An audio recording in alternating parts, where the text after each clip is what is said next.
So the first thing I wanted to ask you about, Roy, is why were you interested in getting your ancestry painting done? Oh, well, actually, at first I was very skeptical about how useful it would be, but kind of curiosity overruled, and I thought it would be kind of interesting to see how the ancestry painting would map onto my genealogy that I heard from my parents and grandparents and so on. And I knew that it was somewhat complicated from family stories, but I had no idea how unusual and how kind of mixed up or complex, for want of a better expression, it would turn out. Tell me a little bit about those family stories you heard and sort of growing up. What Sure. did you hear about your family? Well, it's somewhat different on my mother's and father's side. On my mother's side, most of her family grew up around Nashville, Tennessee, and originated near Georgia, northern Georgia. And we had a long tradition of, since slavery, of people going to college, becoming either ministers or teachers, college teachers, and also a document that the family had from my great-great-grandfather, who wrote about his experiences as a slave and later during Reconstruction, kind of tracking back what it was like growing up African American, during that time. And so in those stories, he and others wrote about how I'd have a relative who was a root doctor in Georgia who was Native American, probably Creek ancestry. And it was also mentioned that there was some some mixing, from Europeans who were slave owners, but that wasn't really talked much about.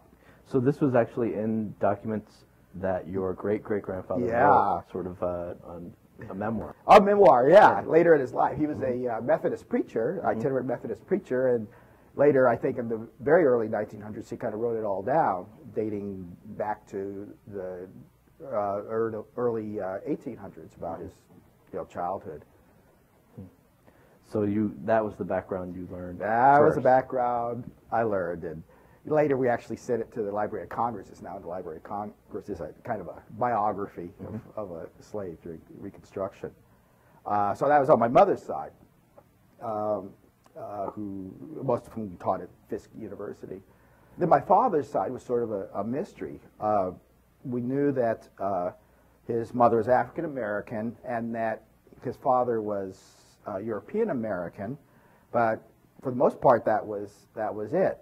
He had been adopted away at birth, grew up in Virginia near Richmond, and there was a little kind of vague hints that about his ancestry, that his mom had met someone in New York City and she had gotten pregnant, and then at that time you couldn't really marry, the Virginia law, the laws against, quote, miscegenation, and that she kind of found an adoptive family, and he grew up in that home. So all we knew was that he was born in a Brooklyn hospital. We later found out, because my parents went to at a conference to New York, and my mother convinced my father to, go to Department of Vital Statistics, maybe you'll have a real birth certificate, and lo and behold, he had his mother's name and then his father's name, which was a common, Eastern European Jewish name. And so this is about 10 years ago when we, found his birth certificate. So that was only 10 years ago. You began to build this family tree that we're showing here. And this is sort of color-coded for the ethnic backgrounds of the people. So you sort of get an idea of the proportions. The green is African American, the blue is European American, and the orange is Native American. Yes. So I'm wondering, as you started to fill this out, did you have any different ideas about your background from when you were growing up? As I was growing up, I completely, in the 50s and early 60s, I completely identified myself as African American. Everyone saw me as African American. I look African American. Grew up at a time when, well, starting before the full impact of the civil rights movement, so you had experienced discrimination and was very aware of what was going on in America at the time. So, yeah, I was black, I was African American. And, you know, I had these other stories, but that didn't really affect my sense of personal ethnic identity. You know, even to the extent that we found out, you know, some information, I got recent information on my father's side that had a large component of my ancestry being European American. It really didn't affect my kind of self-concept, my identity. And it's interesting psychologically how it happens, because when you think of yourself, when you look at a tree like that, you see, well, there's some other people from different continents of origin, but you know, it's predominantly green, and so that's who I am. And so that sort of leads you up to doing the ancestry painting, which we hope will, in a way, mirror this information, because it's the same relationships, portrayed in a different way. So when you saw your ancestry painting, were you surprised by I was shocked. Shocked for two reasons. One was that to the right, as you see, the majority of my background was the blue, which, you know, approximately 51% European American.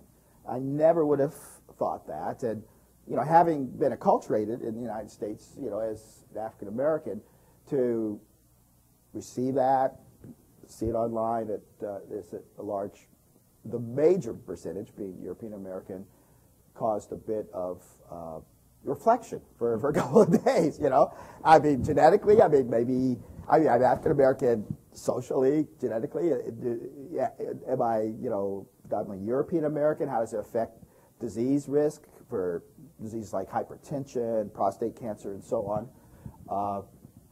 Treatments, you know, if I should ever develop diseases like that. So it really kind of shuffled my, you know, inner concept of myself and identity. In addition, the Asian American being 10%, which most likely is Native American from, you know, family records and information passed down. That was relatively high, probably somewhat higher than I would have, you know, thought, but you know, it's just kind of interesting component for me, and it kind of harkened back to, you know, I guess my great grandmother being a root doctor in Georgia. The second way in which I was really startled by this presentation of ancestry was the degree to which on each individual chromosome you get this huge mixing of ancestry from different continents. And I mean, really mean, I mean, does that mean that a part of me, you know, maybe a little part that's reflected in the brown color, is that part of me is a Native American, Asian part of me, and other components, that blocks that are African? Is that the African part of me, and is that part that's blue, a European part of me? I mean, how do I see myself? I mean, obviously, more than just the pedigree diagram, where these things are kind of separated as individual people. This is all part of me.